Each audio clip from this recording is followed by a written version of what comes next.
Okay, I'm gonna predict the NBA Finals.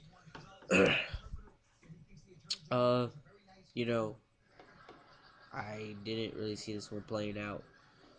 I saw the this year I saw Thunder versus the Heat, probably the two most athletic teams in the NBA.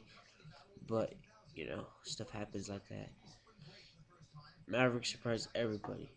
I'm pretty sure about that, except for if you're a Mavs fan like me, or. But I'm a Mavs fan, and I didn't even think they're gonna pass the first round.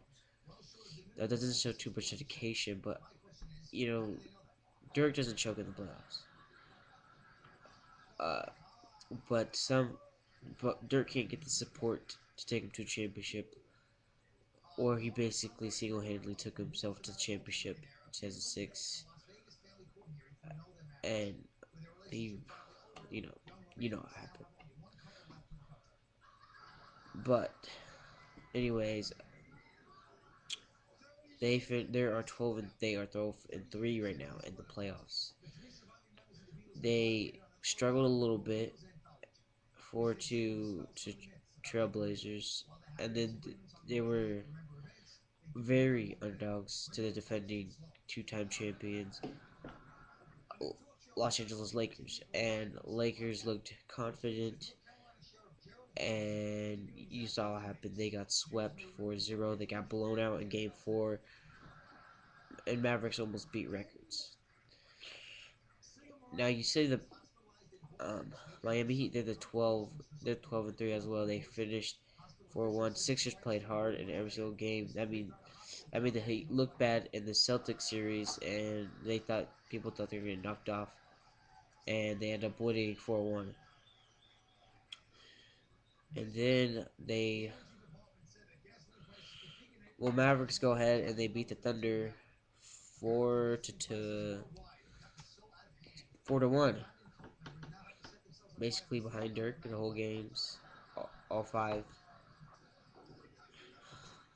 especially the past two comebacks. And then the Heat, who were favorites, but then they're favorites. Nobody really trusted to bet money if you're like a better, and but they did. They achieved it, and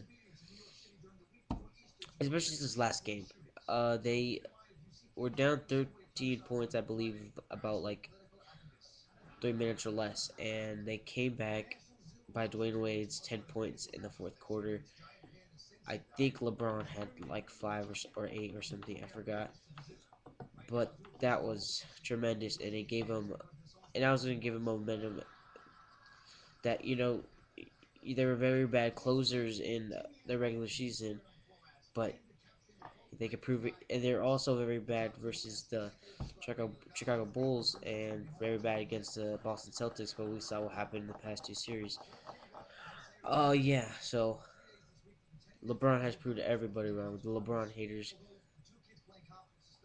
is like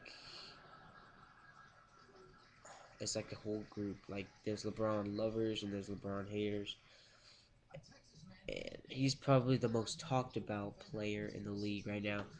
He hasn't. He's been to a final. He got swept by the San Antonio Spurs.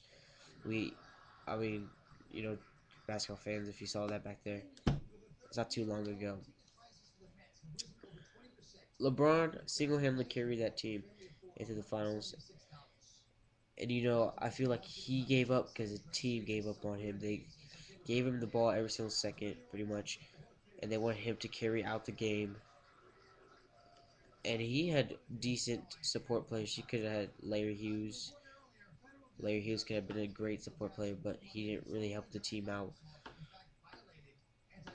But yeah, stuff happens. Dirk also didn't have support players in the last 4 games of the series against the you know Heat, and Dwayne Wade basically won those 4 games with Shaq and some other great support players, and they won the finals, and it was disappointing for the Mavericks because they're up 2-0, and yeah, um, But let's first we're gonna go like into depth to it. Like just look. Let's look at the matchup advantages.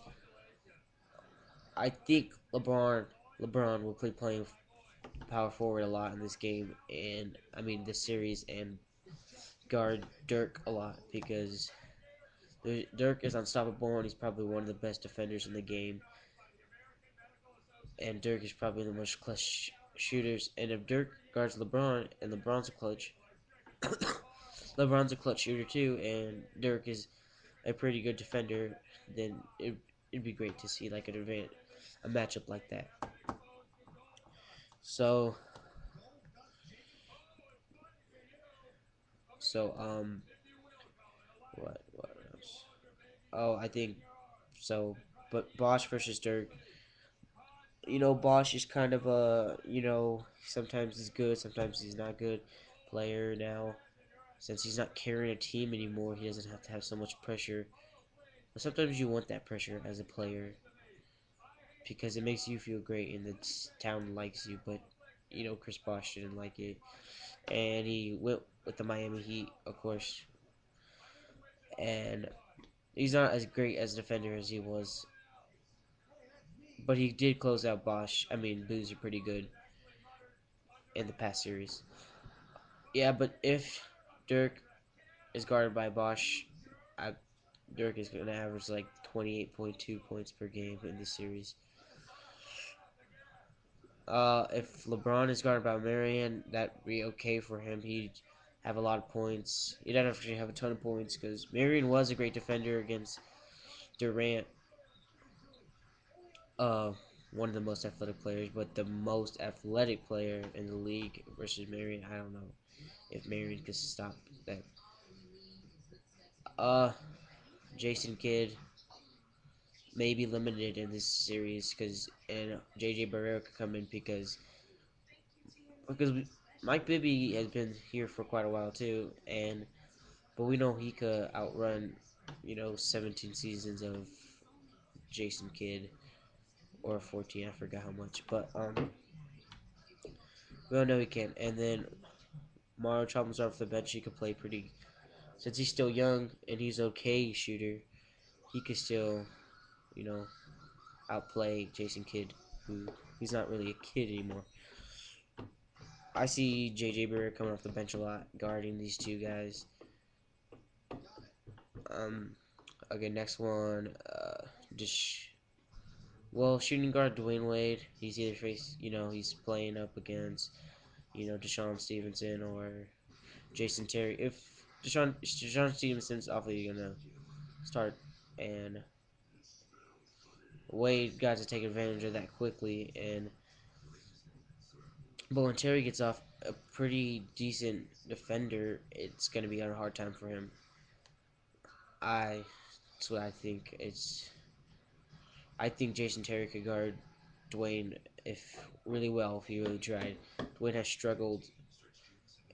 Except for the fourth quarter, he struggled in the past two games, and he was guarded. It's because his shoulder injury, whatever. But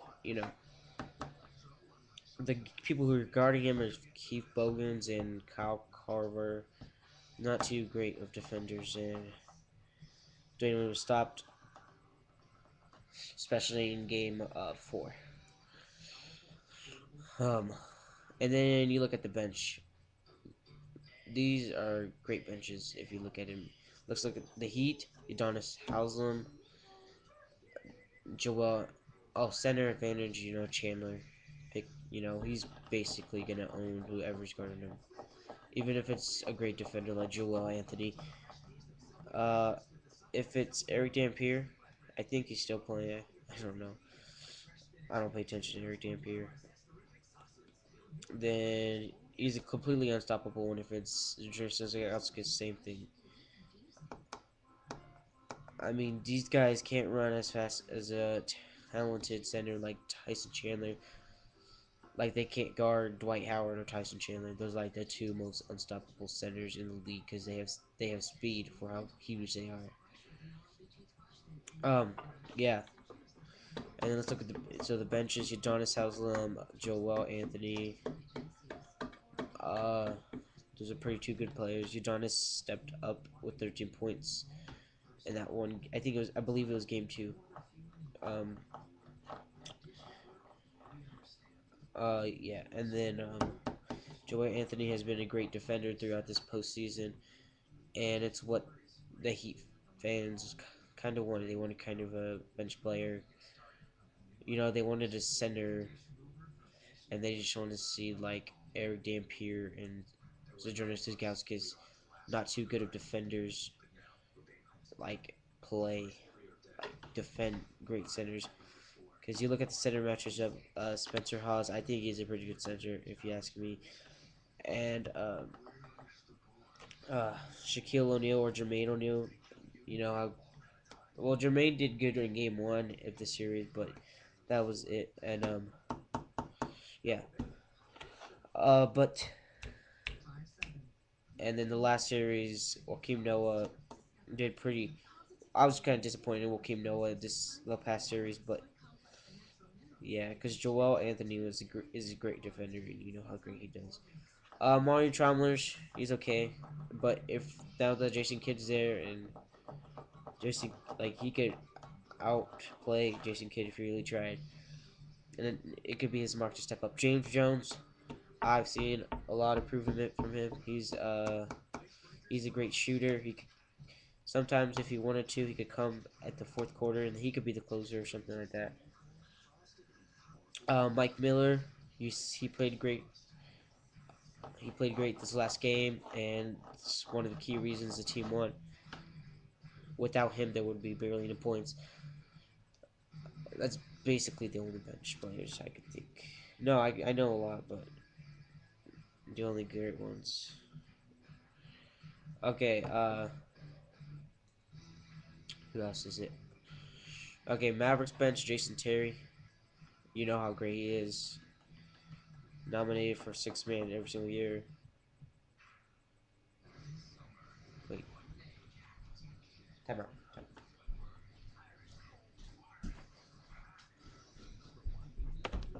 Oh, sorry. I'm home alone and kind of weird. Okay, Jason Terry, probably nominated for six man of the year every single year. Uh, JJ Barrera has stepped in a lot this postseason, coming in for an old Jason Kidd, but yeah. Peja Stojakovic, probably the best 3-point shooter, comes off the bench and has a tremendous game every single time, pretty much. Brendan Haywood, pretty good defender. I think he could guard Joel Anthony, Eric Dampier, and Zydrunas Ilgauskas really well. Uh, there's more. I'm running out of time. Well, I think it's no. I think that's all the players they need. Oh, Corey Brewer, he's pretty good. I think Corey Brewer could be something in the future for the Mavericks, but this postseason, I mean, this like NBA Finals, we're just gonna have to see how he does. He can shoot outside and inside if you like Dirk can, but nobody. I mean, he could shoot like Dirk, but he's not gonna. They're gonna use Dirk a lot in this series because Dirk, deserves his final. Uh, and has anybody thought that Eric Spoelstra is a bad coach? Because to me, he kind of is. It's just his character and his personality. He's kind of a this kid thing. He's like a young coach, but he's been here for like maybe I think 2 years. Uh, well, anyways, for my prediction, I think LeBron and the Heat will lose 4-2. 6 games takes the Mavericks and Dirk to take out LeBron and his Heat. And to me, still Wade's team. Wade has just been struggling. He hasn't, you know, I don't know. We all know he's been struggling. I'm gonna go with the Mavericks in six, which a lot of people believe Heat in six. Look, the bench outweighs the Heat bench. They got a lot of matchup advantages, but so did the Lakers, and the Lakers bench was pretty great as well. And we all saw what happened there. I'm not trying to brag or anything, but the Mavericks win the series in six.